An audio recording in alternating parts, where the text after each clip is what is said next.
Hello and welcome to another episode of The Axiom Principle. I'm Dr. G. Yeah, this one was tough to put all together and actually took me a little bit longer than I thought it would. Mainly because this terminology that's being used has transformed a little bit, and I was trying to find a solid test, a solid study, or anything like that that could possibly give it some academic credit to its very existence. And yeah, I'll get to that in a minute. So first, toxic masculinity. I'm going to go by the textbook dictionary definition of each word, combine them, and make a broad assumption. I have a couple presenters this time, as it were, and I'm going to allow them to explain to us what toxic masculinity is as well, just for shits and giggles. And then I'm going to get down to the meat and potatoes of the whole idea and how it's flawed. This rabbit hole is great. So, to start, toxic. To be poisonous. Related to or caused by poison. A very bad or unpleasant or harmful. I'm going to assume out of this dictionary definition that the third definition is the one that we're referring to when we talk to people about toxic masculinity. Masculinity in general, definition again, qualities or attributes regarded as characteristic of men. So, handsome, muscle, driven are prime examples of masculinity. So, I wanted to point these out because there is a little bait and switch that you'll catch in these definitions compared to those definitions provided to you by the feminist perspective. Since this is a robust feminist argument, why not take up the strongest, most robust feminist argument? Robust feminist argument. Robust feminist argument.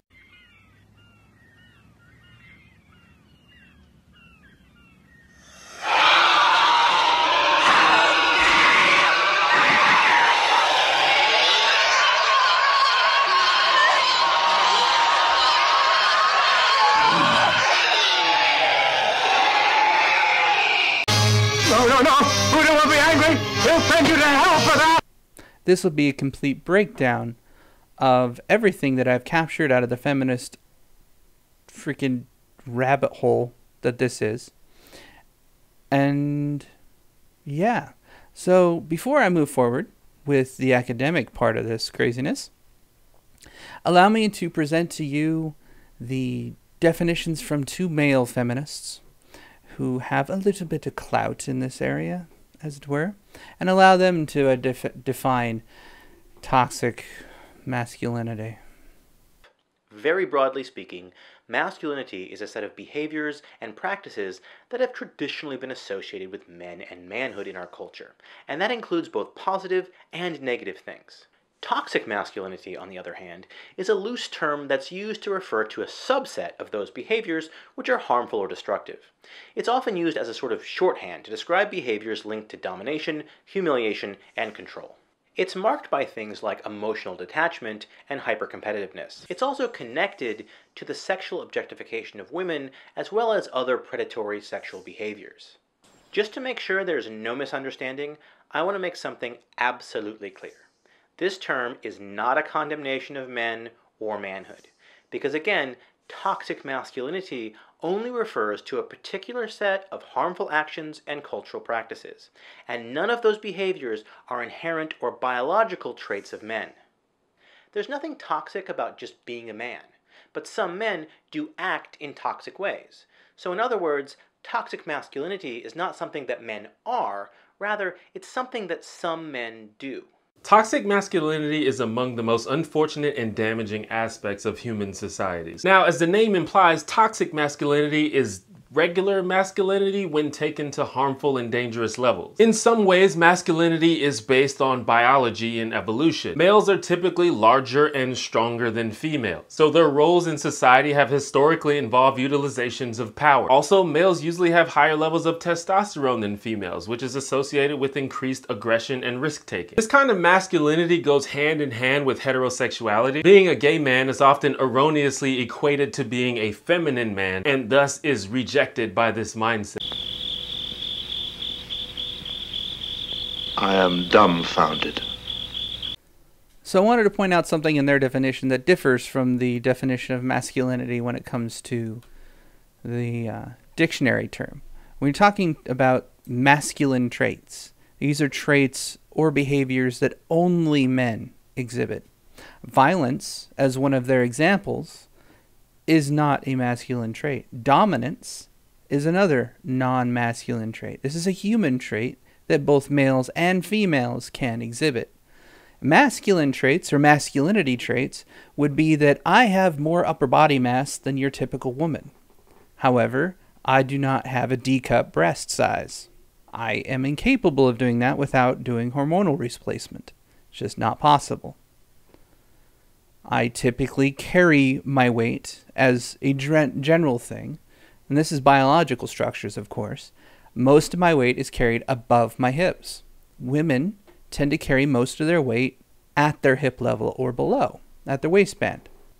This is going to come up a few times, and I want you to take special notice of this before we continue down this rabbit hole and go down the academic rigor of this claim of toxic masculinity and its existence, for that matter. Starting with generalizability and transferability. So this is from this Colorado State University writing guide, and to quote, generalizability is applied by researchers in an academic setting. It can be defined as the extension of research findings and conclusions from a study conducted on conducted on a sample population to the population at large. While the dependability of its extensions is not absolute, it is statistically probable. What this means, as far as generalizability goes, is if you do a study on a population, any random selection or group, whatever your findings are out of that study should then be applicable to everybody else. Pay close attention to that as I go forward. Next thing I want to point out that's also going to be important, since we're talking about statistically relevant and quantitative methods of research in particular, is the standard deviation or the standard error. It needs to be within a sample size 5%. So if you're 6% and above on average, there might be some statistical relevance to your claims. It's very weak statistical relevance, but the lower limit, 6% or so to 10%, means there might be something there and it's worth further study. And if you get a higher percentage, like 80, 90%, it's more likely. It's a standard deviation. That's really what it is. So I want you to keep that in mind as well when we get into the rabbit hole that is toxic masculinity. If you don't listen to me, you're going to regret it. So the first thing I did for this video is I decided to go straight to the library. I wanted to see if there was any actual scholastic or academic writings that would pertain to toxic masculinity and therefore give any credence or merit to this entire claim whatsoever. I was really hoping to find nothing so I can just toss it out as some socially constructed bullshit. But there happens to be an article that was written in 2005 regarding toxic masculinity. It was titled Toxic Masculinity as a Barrier to Mental Health Treatment in Prison, written by Terry Coopers. So I read through this I read through this article and discovered that what they're referring to is the mental health treatment of prisoners in U.S. prisons, particularly male prisoners. And one of the excerpts really kind of laid out what toxic masculinity is, where this term came from, and how it applies to everyday life or assumptions of everyday life. To quote, "There are many obstacles to mental health treatment in men's prisons. The one that will be the main focus here involves gender issues. Toxic masculinity is the constellation of socially regressive male traits that serve to foster domination, devaluation of women, homophobia, and wanton violence. Toxic masculinity also includes strong measure of the male proclivities that lead to the resistance in psychotherapy. In prison, toxic masculinity is exaggerated. It erupts in fights on prison yards, assaults on officers, the ugly phenomenon of prison rape, and other hyper-competitive, sometimes violent interactions. A relatively unexplored aspect of toxic masculinity in prison is its effect on therapeutic relationships." So what I found interesting in this entire thing was the way it was defined. We're talking about domination, devaluation of women, homophobia, and wanton violence, as if those things are exclusive to males, that only males exhibit these traits, thus they can be masculine traits. However, can a woman foster domination over men? Abso-freaking-lutely. And it's very evident in some of the things we've seen out of the feminist camp in particular. Can they devaluate men? What has the last 10 years been about except for the devaluation of the straight white male? Intersectionality directly devalues men. They wouldn't be protesting men's rights and having a presentation on suicide if they valued men or males. Homophobia is not exclusive to males only. Granted, it's probably a little bit more pronounced and voiced on the male side than it is the female side, but it has also been proven that females' sexual drive and sexual behaviors is a little bit more fluid than males, meaning that women have no problem making out with other women or doing things with other women. Males do. This is biological in nature, so I could grant homophobia at least, because there seems to be something there. And wanton violence. Is this to say that a woman has never pulled out a gun and shot a man because they felt like it? I'm pretty sure there was a celebrity recently that was arrested for beating her husband. Are you suggesting that that means that she's a male and has male traits? Are you all right, dear? Suggest that violence is a male only or a masculine trait is a great disservice to all domestic violence victims across the world. Way to go. So right off the bat, there's only one that I would actually attribute to a possible male trait, and the desire of homophobia is stronger in males than it is in females. Yeah, I'll give 1 out of 4 out of these. But that's not the interesting thing that I found in all this. I went straight to the bottom of the paper and started looking at the references. The one that was referenced most out of this entire paper, there was 2 references that were referenced a lot. There was a Connell R.W. from 1987 that was referenced a lot. And then there's a Britain from 1989 that was referenced a lot.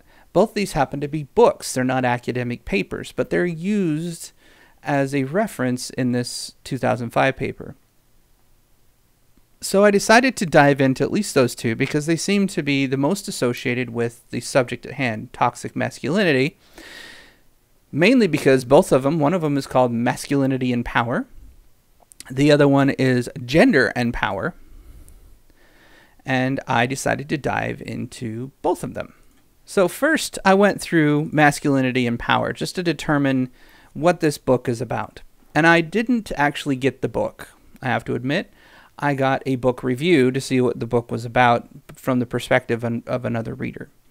Granted, this is a little bit lazy, but considering that the toxic masculinity paper was equally as lazy because there wasn't a single reference to a study in it. It was all personal perception of prison inmates and his assumption that it's all toxic behaviors of men, and that's why they don't want to join in therapy, because it's just toxic masculinity.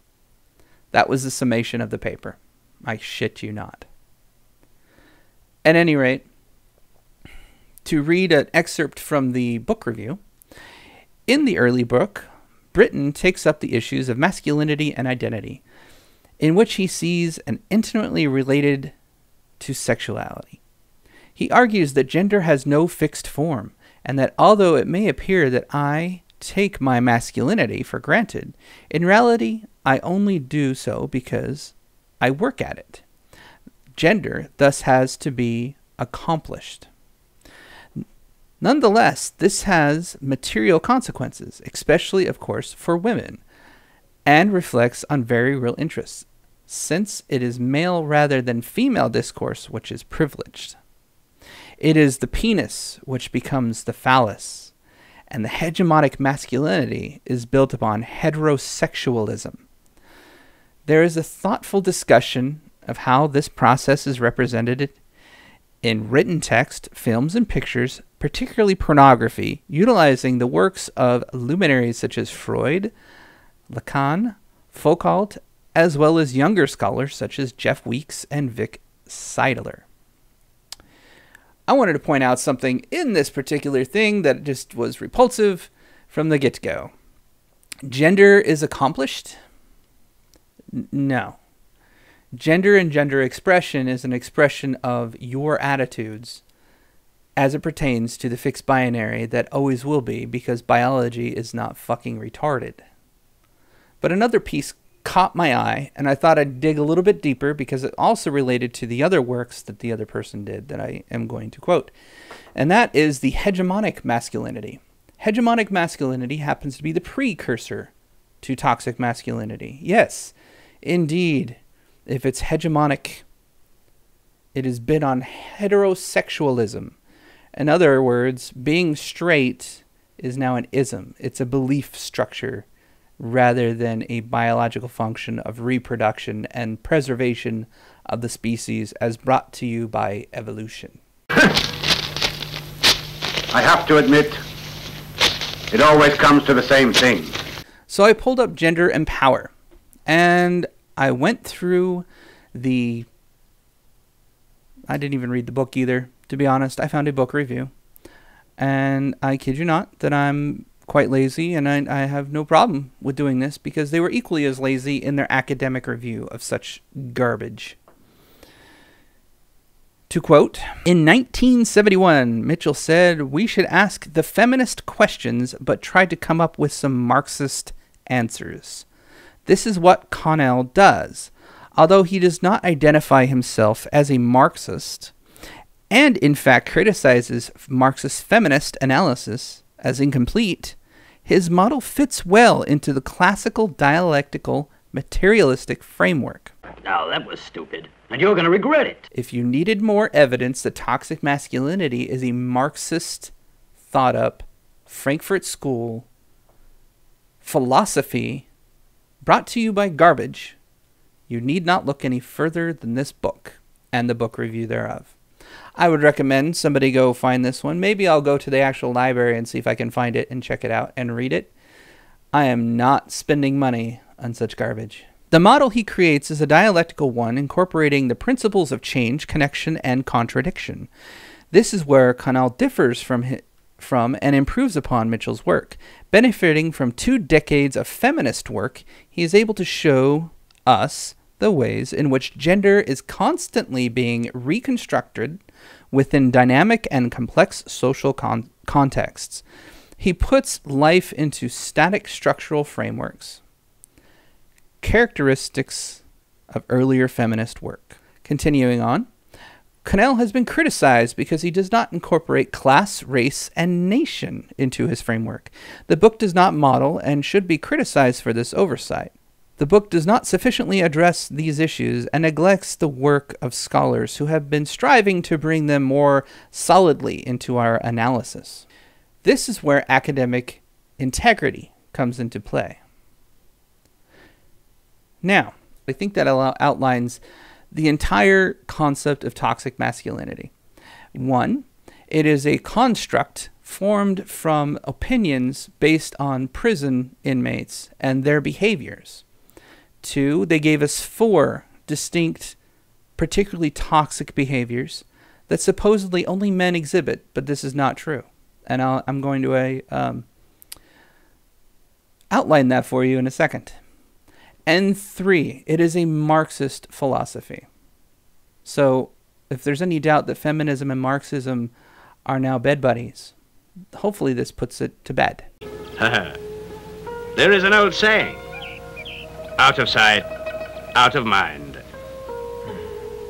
Now, to put the evidence into play, before I do that, I need to outline 2 things regarding all of this that I just quoted for toxic masculinity and hegemonic masculinity, both of which poorly outline what either is and how any of it is relevant to daily life, particularly focusing on toxic masculinity, which is only ever mentioned when analyzing prisoners convicted of crime. You don't have anything to be afraid of if you're doing the right thing. So there's 2 things when you want to go through an academic study and continue your rigor and claim that you can be generalizable. One thing is to exclude biases. There's 2 types of biases that you could be guilty of. To quote, selection bias is often subtle and requires careful thought to discern its potential effects on the hypotheses being tested. For example, would selection bias render clinic-based ADRC study results suspect, if not invalid? Unfortunately, the answer is not simple. It depends on what is being studied and whether selection into ADRC study distorts the true association. There are a number of advantages to recruiting study participants from specialized memory disorder clinics, as in the typical ADRC. Both AD cases and healthy controls are selected as volunteers or referrals under very specific circumstances that ensure their contribution to AD research. I'm going to stop right there. I wanted to point out this particular thing, selection bias, because this is exactly what the toxic masculinity person that claims this is academic research and therefore worthy of academic merit committed. They had selected a very unique selection of population, basically, and concluded that toxic masculinity is what's preventing these people from receiving psychotherapy. This could potentially be true if it weren't for their selection bias. And what troubles me even more is the people that believe toxic masculinity is a thing take from this particular study and its findings and its outlines of what toxic masculinity is, and then try to apply it to the general populace. They have committed selection bias. How? How is the criminal mind, the mind that is deranged, the mind that feels no moral ambiguity toward rape, murder, and any other sort of violent behavior, anywhere reflective of the rest of the population? With no evidence, you can do nothing. Going on to information bias. Information bias, data inaccuracy, can occur if we measure or determine the outcome or the exposure with substantial error, if the outcome or exposure is measured differently between comparison groups. Here the reader must ask, was the information on the study factors and covariates gathered in a fair and equal manner for all test subjects? Now, there was no data collected for male inmates and their toxic masculinity or their behaviors of toxic masculinity. It was simply assumed that they behaved this way, citing studies and other references of criminal behavior while inside prison. Granted, prison is a very toxic area. But let's get to the numbers, because that's all that matters. If you're going to claim that toxic masculinity, which very well could be existent in prison, if those traits were actually just masculine and not feminine, which also the numbers don't align to, then you would also must assume that the only thing that could be contributed to toxic masculinity is homophobia. That's it. Women can be violent. Women can be dominant. Next time, don't make a mistake. Women can subjugate men. All these things are possible. So it's toxic behaviors, not toxic masculinity at that point.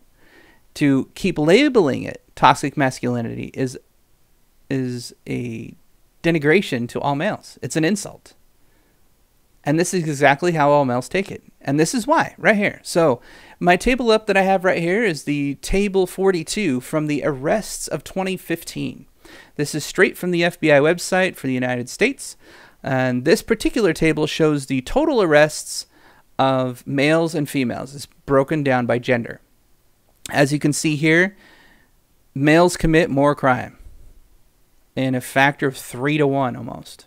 6 million males, 2 million females. And these are people that have been convicted and jailed. So, is violent behavior only a male problem, or do males and females both contribute to violent behavior? 3/4 of the violent behavior, or 3/4 of all crime, is male versus female.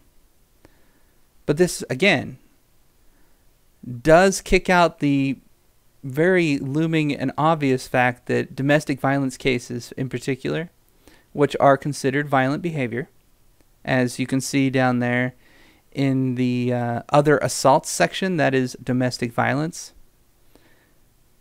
71% male, 28% female.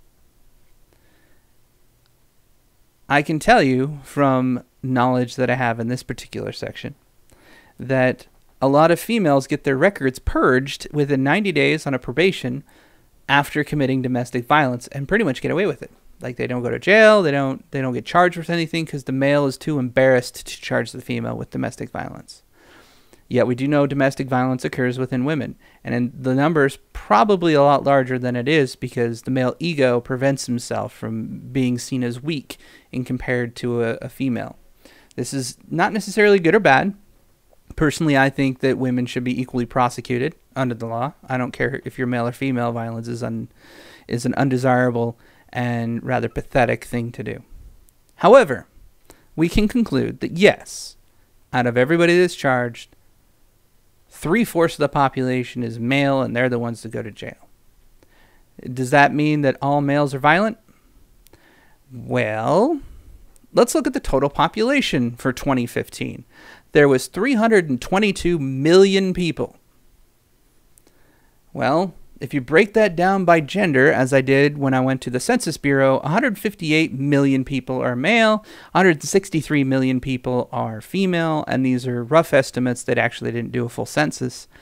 That would mean that 0.73 of all violent crime, I took only violent crime. These are assaults, these are rape, these are murder, those type of things.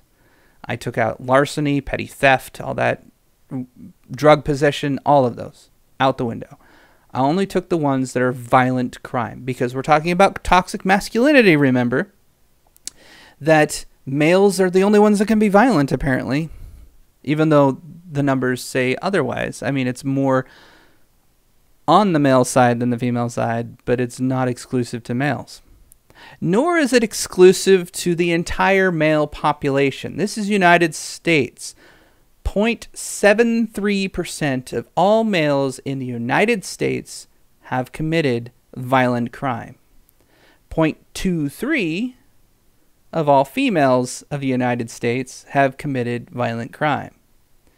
Together, they barely make 1%. Barely. I mean, you're 4% short of having a 1%. For toxic masculinity to be a thing that is based on violent behavior and other toxic type of behaviors exclusive to males, it would have to be 5% or better. It doesn't even make 1% of the total population. So this is a complete non-issue. Toxic masculinity is not a thing. All our hard work for nothing. The stats don't confirm it. The data doesn't confirm it. Their own studies are conjecture. They admit that they had committed statistical bias by selection bias, by choosing the worst possible element of male behaviors, the criminal element, and then trying to extrapolate that and apply it to the rest of the world. The amazing thing is, the two other feminists I had in this video earlier concur with that. Toxic masculinity, on the other hand, is a loose term that's used to refer to a subset of those behaviors which are harmful or destructive.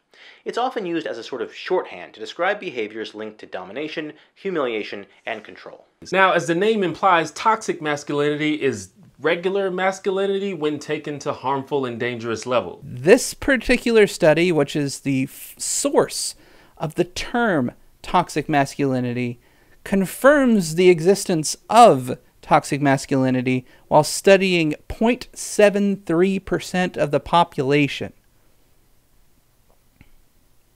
1 million people. That's barely a goddamn town. To give you any clue of how much of a non-issue this is, it would be the entire population minus 300,000 people in Dallas, Texas, to equal the amount of people that have committed violent crime in 2015. One city out of the entire United States.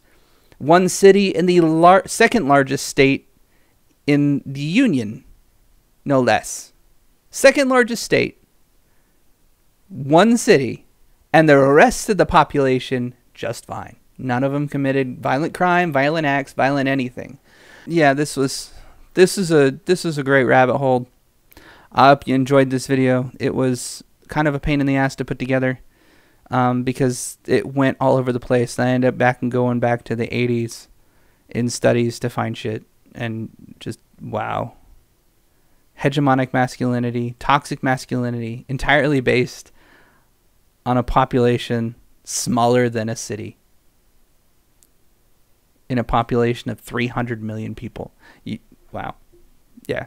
Get above 5% and show me that all these toxic people or masculine toxic people just exist.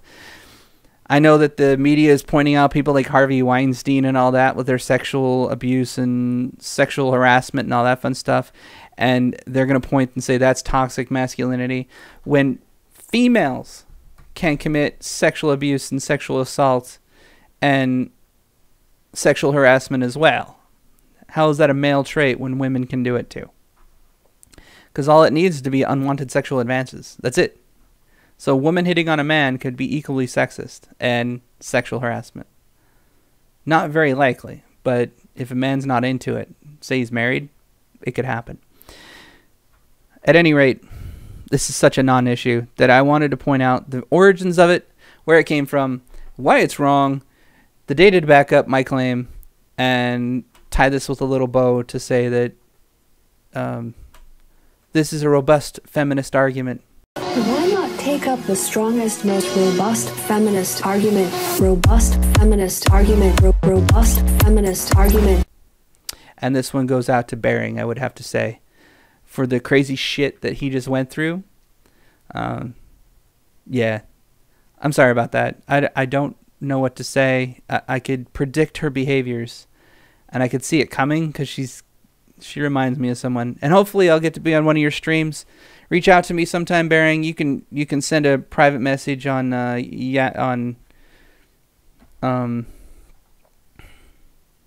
YouTube, or hit me up on Minds. Try to the messenger thing there too. I'd love to talk to you. I know we were chatting on Twitter before you were kicked out of the Cool Kids Club. Such a joke. Fucking stupid.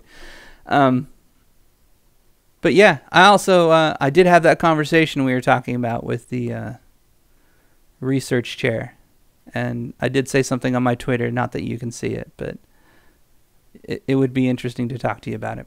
Anyways, thank you all for watching. I hope you enjoyed this. I leave you with this thought. Dragon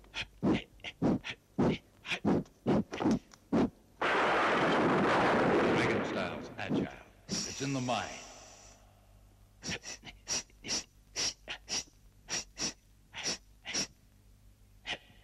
Snake style's mysterious. It's in the heart.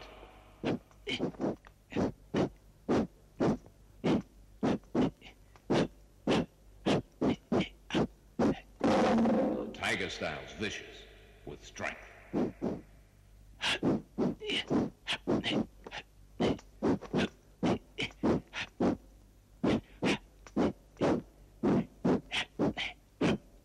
Green style's direct, with purpose.